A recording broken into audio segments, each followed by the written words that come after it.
Year 5 and 6. It's Miss Cole here, and I'm here to take you through Friday's activity on the English part of the home learning. So our focus today is looking at description. Now with persuasion, we want some description in there because we still want it to be interesting and engaging, but we don't want too much. We're not writing a setting description. So we have two examples here, which we're going to go through. I'll read them with you. And I'm going to talk about their use of description and which one we think is the correct version to use. Okay, so starting with example 1, we've got, whilst in Athens, you must take the opportunity to explore the breathtaking ancient area of Plaka, home to traditional whitewashed houses brimming with personality, and small tavernas selling mouth-watering delicacies. These quiet, narrow streets are sure to leave you desperate for more, as with every twist and turn you get a glimpse of the grand Acropolis which towers above. Don't be surprised if on your journey you come across a little square filled with street performers dancing the sataki or hazapika in traditional Greek clothing. Still craving more? Then how about a hidden gem nestled within the peaceful street separating the bustling Monastiraki flea market and the old Plaka district? You will have to visit though to find out what it is. So that was example 1. Example 2. Nestled below the most important site of the ancient world, the Acropolis, is a peaceful and traditional area of Plaka. Whitewashed traditional houses with hanging baskets of bright colours stand side by side with the small tavernas selling mouth-watering delicacies. The narrow and quiet streets twist and turn their way like a snake through endless little squares filled with street performers until they reach the rocky edge of the Acropolis's home. From within the Greek village in the middle of Athens, views of the Acropolis can be glimpsed on every street corner.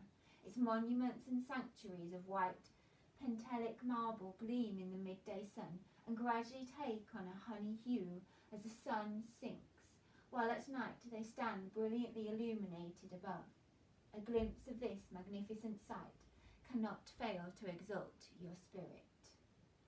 Okay, so we've had a little look at the two. So in a minute I'm going to move to a different slide where I have highlighted all of the bits of description that I have found. It's going to give you a minute just to do that yourself. So have a quick look through, maybe highlight where you've got, and have a think about which one you think is the correct one.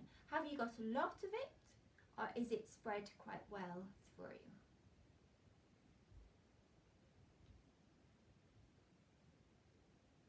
Okay, you can always pause the video if you need a little bit longer. Okay, so this is sort of what I found to be the description. Okay, so if we look at this first one, we've got quite a heavy section of it here, but then it's very much scattered throughout little bits that mainly sort of adjectives, the odd little bit of sort of twist and turn, just a little bit more interest for the reader, something that they can start to imagine in their heads. But we don't want to give everything away because then they maybe don't need to visit. Whereas this one here, we can see lots of heavy sections of description, and that's not really what we're looking for. That's more of a setting description, but that's not to say that some of the ideas in here, particularly this bottom bit, this beautiful description of the Acropolis, you can use some of those. We just don't need that much in one go.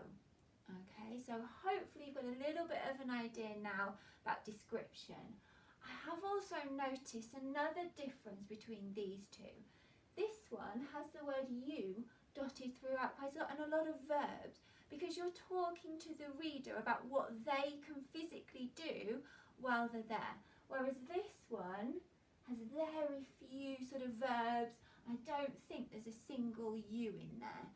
Okay, so as you're writing today, keep that in mind, verbs, you, and scattered about description. Okay, hopefully that's helped you. If you've got any problems, obviously email whoever your teacher is for your bubble. Okay, but I look forward to seeing some examples a bit later.